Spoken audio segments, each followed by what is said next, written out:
Olá, boa noite. Eu sou o William Galvão e começa agora o Jornal da Justiça desta segunda-feira, 25 de setembro. Em seminário sobre liberdade de imprensa, a presidente do Supremo e do Conselho Nacional de Justiça, ministra Rosa Weber, afirma: sem imprensa e sem poder judiciário, não existe democracia constitucional.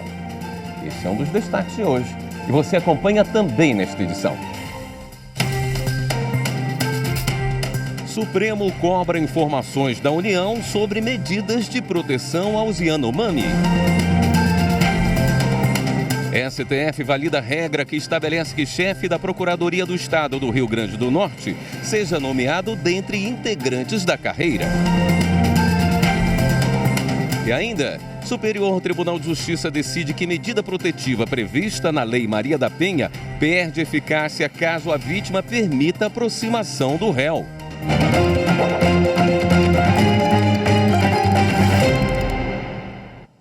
O plenário do Supremo Tribunal Federal validou o dispositivo de lei que estabelece que chefe da Procuradoria do Estado do Rio Grande do Norte seja nomeado dentre integrantes da carreira. As informações com a repórter Marta Ferreira. A ação foi proposta pelo Procurador-Geral da República. Ele questionou o artigo 87 da Constituição Estadual do Rio Grande do Norte.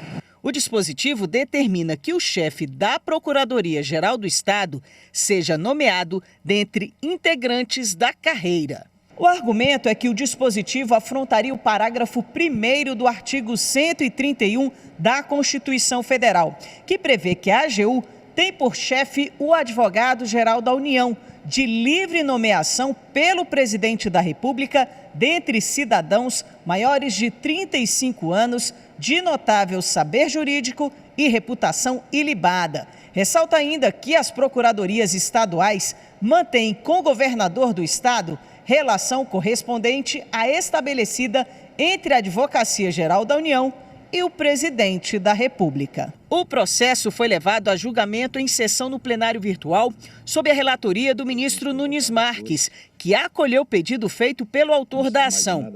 A divergência foi aberta pelo ministro Luiz Roberto Barroso, que julgou o pedido improcedente.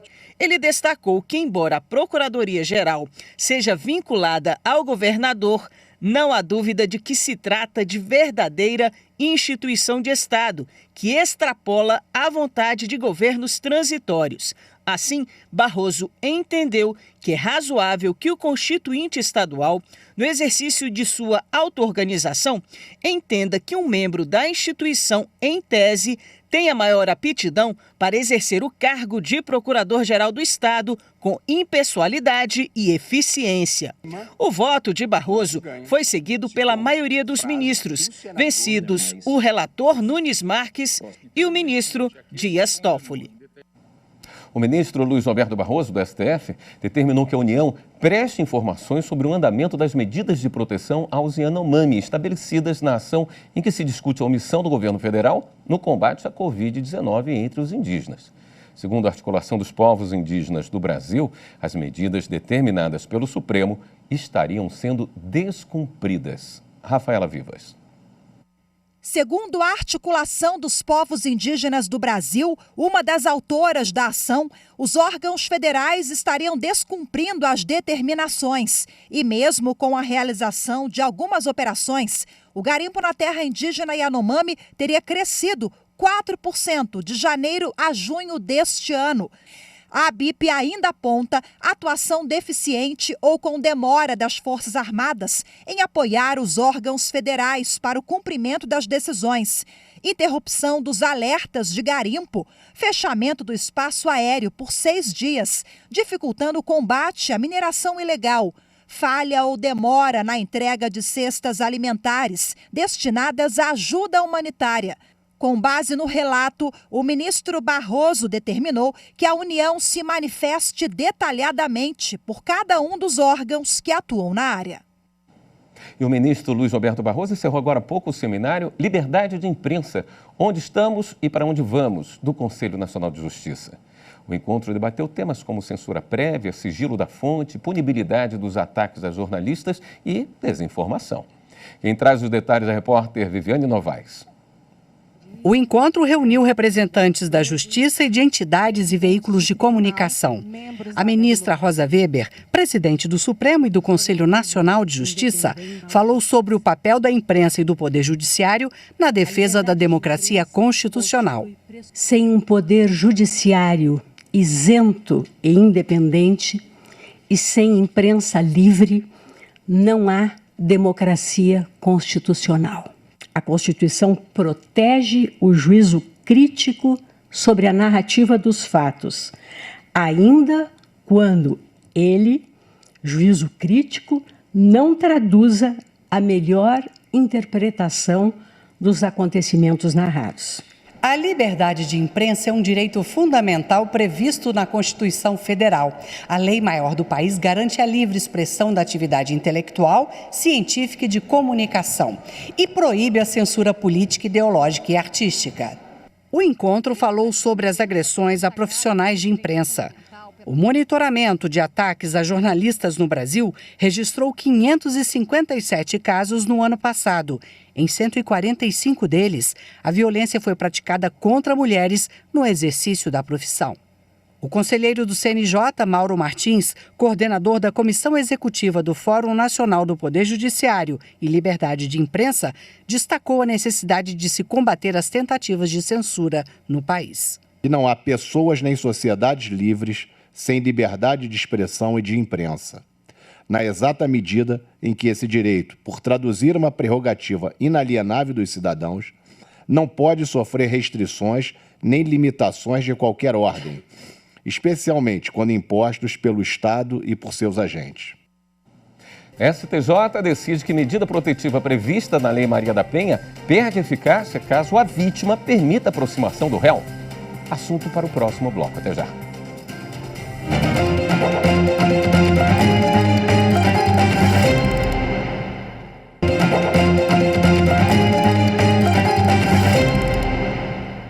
Um agente da Fundação Casa agredido fora da instituição por ex-interno terá cobertura de seguro.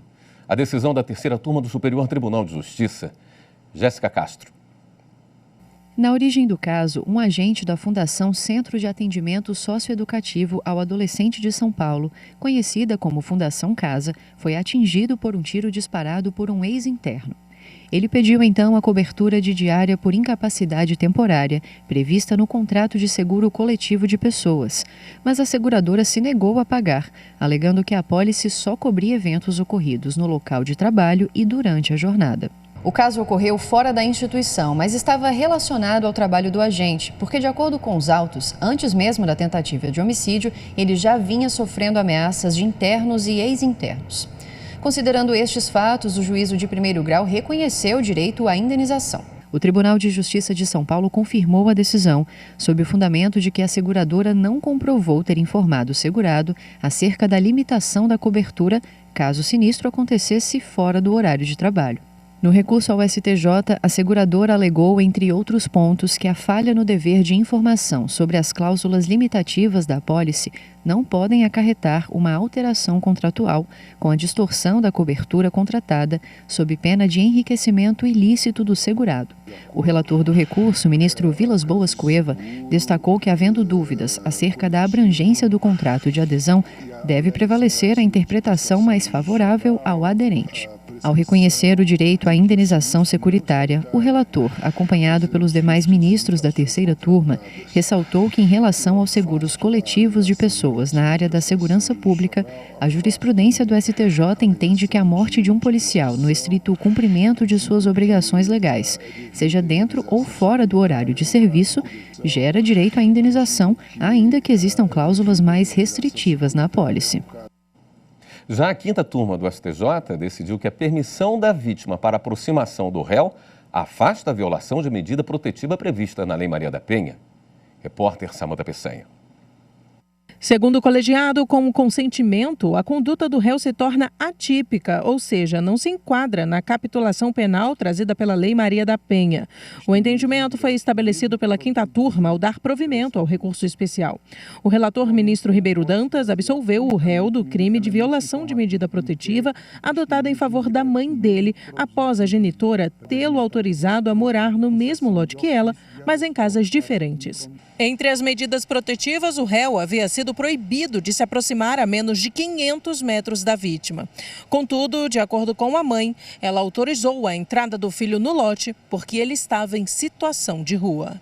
O Tribunal de Justiça do Distrito Federal e dos Territórios considerou que, no crime de descumprimento de medida protetiva de urgência, o bem jurídico protegido é a administração da justiça, bem indisponível e apenas de modo indireto a proteção da vítima. Assim, para o TJDFT, o consentimento da vítima para a aproximação do agressor não seria suficiente para afastar a tipicidade da conduta. Entretanto, o relator citou o precedente da sexta turma no sentido de que, se a aproximação do réu teve a concordância da vítima, não há lesão ao artigo 24A da Lei Maria da Penha, inclusive por não haver a conduta dolosa de desobediência da medida protetiva. Uma candidata eliminada de um concurso garantiu o direito de nomeação e posse antes do trânsito em julgado da sentença. Acompanhe na reportagem de William Nascimento. Uma candidata aprovada no concurso para delegada da Polícia Federal, mas eliminada no exame médico, conseguiu o direito à nomeação e posse em caso de aprovação em todas as fases do certame. Tanto o Centro Brasileiro de Pesquisa em Avaliação e Seleção e de Promoção de Eventos, o SEBRASP, quanto a União, recorreram ao TRF da primeira região contra a sentença que havia sido favorável à candidata. O SEBRASP sustentou que a autora apresentou condição clínica de escoliose desestruturada e descompensada, o que a tornaria incapaz para o exercício do cargo. Já a União argumentou que a interferência do Poder Judiciário, no caso, afrontaria os princípios da legalidade, da separação dos poderes e da isonomia.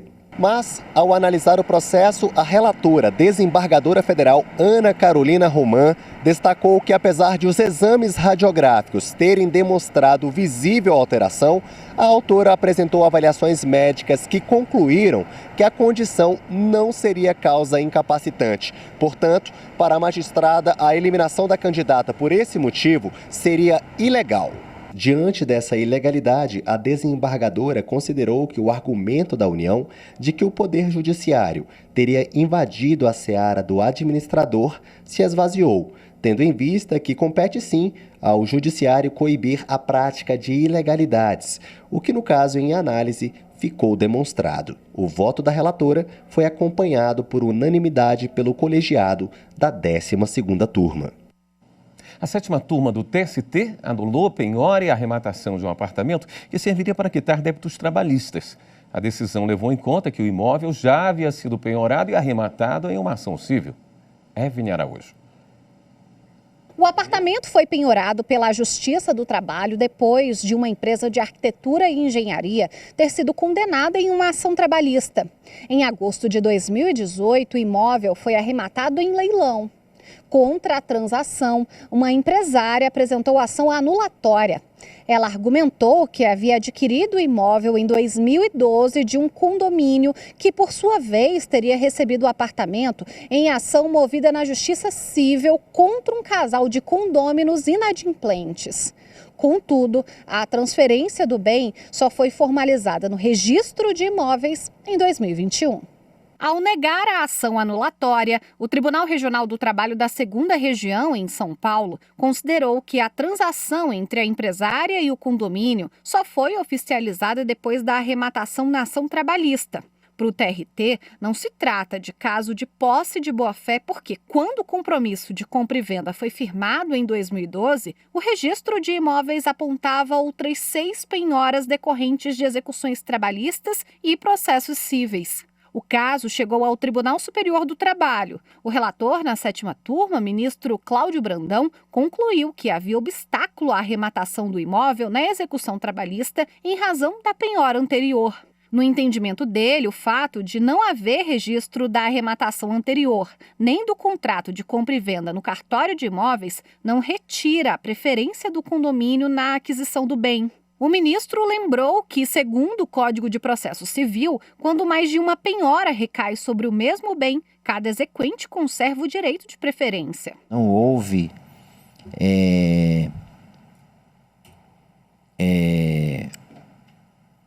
qualquer atitude no sentido de tratar-se de aquisição de má-fé, mas ao contrário, a plena boa-fé, inclusive, é objeto de processo judicial, processo cível, no qual o bem for objeto de arrematação. Então, por isso que eu conheci, o meu voto é de conhecer e prover o recurso de revista. Por unanimidade, a penhora do imóvel no processo trabalhista foi anulada. Ainda cabe recurso da decisão. No próximo bloco, a gente fala sobre eleição para conselhos tutelares em todo o país. Voltamos já.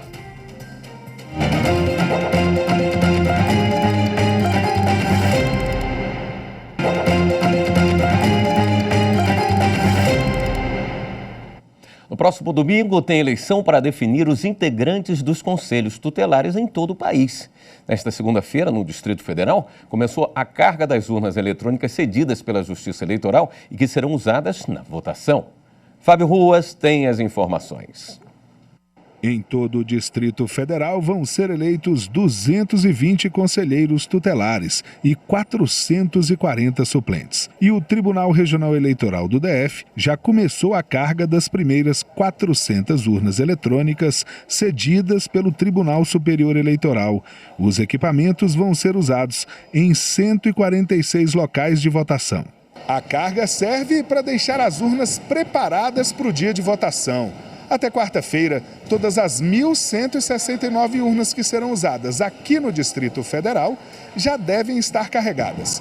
Estão sendo inseridos os nomes de quem está apto a votar e de candidatas e candidatos a cada um dos 44 conselhos tutelares do DF. Nós estamos oferecendo as urnas eletrônicas para as eleições, estamos chamando a população para votar para conselheiros tutelares. Essa é a segunda edição com urna eletrônica e a parceria com o TRE-DF traz muito mais transparência, agilidade, eficiência. O Ministério Público do Distrito Federal e Territórios é o responsável pela fiscalização das eleições e acompanha também a carga das urnas. Com isso, cada cidadão possa comparecer no dia 1º de outubro e poder escolher o seu candidato. O TRT da Bahia lançou um projeto, ainda em fase piloto, chamado Conciliação em Domicílio.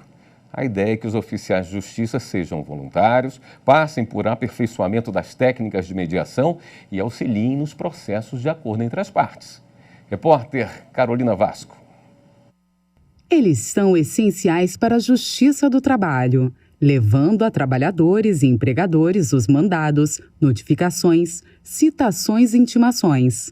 Agora, os oficiais de justiça passam a ter uma nova modalidade de atuação no TRT da Bahia, com o projeto Conciliação em Domicílio. Ele vai aproveitar esse ato em que ele está lá fazendo a comunicação àquela parte e vai informar a parte que ela tem uma possibilidade de solução pela via consensual da questão trabalhista que ele está sendo muitas vezes comunicado ali naquele momento. Entrando em contato com a parte, sempre perguntando se a parte já tem advogado, vai obter da parte uma informação a respeito de uma intenção em conciliar. Se for aceita, a conciliação acontecerá por meio eletrônico, com a mediação dos próprios oficiais, sem precisar de deslocamento até o tribunal. Hoje, com essa conversa com o tribunal, a gente consegue perceber o quanto a gente pode enriquecer o nosso trabalho e trabalhar naquilo que realmente importa para o TRT5, que é melhorar os índices, os números no gargalo daqui, que é a execução. Hoje a gente tem cerca de 70% de taxa de congestionamento, né? E a gente sabe que se a gente conseguir trabalhar bem isso, a gente consegue melhorar muito esses números. A coordenadora da Secretaria de Execução do TRT5, Carla Cunha, explica que após a concordância das partes, começam as tratativas. Ela destaca que o acompanhamento dos advogados é fundamental nesta etapa. Obtido um consenso, que normalmente vai envolver basicamente em termos de valor do negócio, né, da proposta, que é o que em 80% vai resolver uma conciliação. Obtido o valor, ele vai informar nos autos que as partes já chegaram a um consenso a respeito daquele valor de proposta de acordo e, em seguida, o juiz vai analisar. A iniciativa surgiu no TRT de Minas Gerais E após conhecimento, a Justiça do Trabalho na Bahia adaptou a realidade local. Cerca de 170 oficiais de justiça compõem o quadro do regional, todos formados em direito. E quem desejar participar pode se voluntariar ao projeto piloto. O diretor do Núcleo Permanente de Métodos Consensuais e Solução de Conflitos, Carlos Eduardo, explica a capacitação ofertada a quem se voluntariar. Essa parte do treinamento agora vamos fazer em conjunto com a Escola Judicial, trazendo as técnicas de mediação, trazer a expertise do Centro de Conciliações, dos SEJUs que nós temos, que já estão implantados no tribunal, para ampliar essa capacidade de funcionamento. Então, acho que isso já tem um elemento a mais. Os oficiais já têm essa expertise do caminho para ser seguido e, com as técnicas de mediação, vai facilitar muito a possíveis conciliações. Com o objetivo de oferecer oportunidades às pessoas privadas de liberdade, o Grupo de Monitoramento e Fiscalização do Sistema Penitenciário e Socioeducativo de Mato Grosso está ampliando o projeto Remissão pela Leitura para todas as 41 unidades prisionais do Estado. Repórter Fernanda Fernandes. As cadeias têm um custo de vida. É mais baixo do que o da rua, mas ficar preso não sai de graça. O trecho lido pela recuperanda que cumpre pena na penitenciária Ana Maria do Couto Meia, em Cuiabá, foi extraído do livro Prisioneiras, do médico e escritor Drauzio Varela. E em poucos dias, ela deverá apresentar uma resenha da obra. A atividade faz parte do projeto Remissão pela Leitura do Conselho Nacional de Justiça, que prevê o abatimento do tempo total de condenação a cada livro descrito por mês. E para ajudar nesse processo, a unidade tem há 2 anos, em parceria com a UFMT, uma oficina de leitura coordenada pela doutora em História Ana Maria Marques. E atualmente 15 internas estão inscritas. A gente faz a orientação de como se constrói uma resenha, né? Introduzindo o contexto do livro, da autoria, falando do tema do livro e colocando também uma posição crítica delas sobre o livro, né? Basicamente, a resenha tem que ter esses elementos, assim. E, na medida que a gente vai corrigindo as resenhas, a gente vai identificando onde tem as dificuldades também. Essa é a biblioteca da unidade, composta por um acervo de mais ou menos 500 obras. E aqui a gente tem de tudo, viu? Nós temos ficção científica, ciências, antropologia, religião, mas o que realmente desperta o interesse das meninas é a literatura brasileira. Romance, os contos. Mas olha, gente, de fato não é isso que importa, né? O que conta mesmo é a disposição, é a vontade delas em pegar um livro, viajar pelas páginas, para buscar conhecimento e realmente uma autotransformação. É voar sem ter asas, viajar sem sair do lugar. Frases que têm um valor ainda maior para quem está privada de liberdade. É uma forma de você, além de você melhorar a leitura, você melhora o português, ocupa o tempo também, além do trabalho, que eu trabalho, estudo, faço faculdade. Esta outra recuperanda, pedagoga por formação, também está preparando a síntese do livro que escolheu. Aliás, será a 10ª. E frisa que não tem como deixar essa oportunidade passar em branco, já que o processo de ensino-aprendizagem era justamente o que a motivava aqui fora. Para mim foi ótimo participar da leitura, porque eu já estava assim que não interessava mais por nada, sabe? Mexe até com a mente da gente, né? Você começa a pensar melhor, você tem outros conhecimentos que você não tinha, você tem através do livro, né? Das leituras. E com isso você pode ajudar as pessoas também, né? Ensinando o que você aprendeu ali, passando para outras pessoas. Elas fazem a leitura, elas envolvem e com esse envolvimento todo, ele muda o comportamento dela, trazendo um ambiente mais pacífico e mais comportado na questão dela. O mesmo projeto de remissão pela leitura é desenvolvido em outras 16 unidades prisionais do Estado.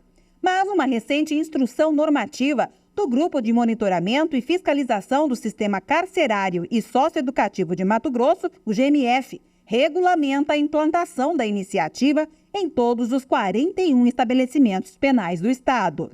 O Poder Judiciário, ele tem um papel primordial na implementação desta política, especificamente de remissão para a leitura, porque é o juiz da execução penal que a cria dentro da unidade prisional, que institui um comitê de avaliação das resenhas que o leitor deve fazer para validação das suas horas estudadas e, consequentemente, do desconto dos dias que lhe serão remidos. É um avanço no que diz respeito à promoção da educação nas prisões. Esta edição do Jornal da Justiça fica por aqui. Bom início de semana para você. Até amanhã.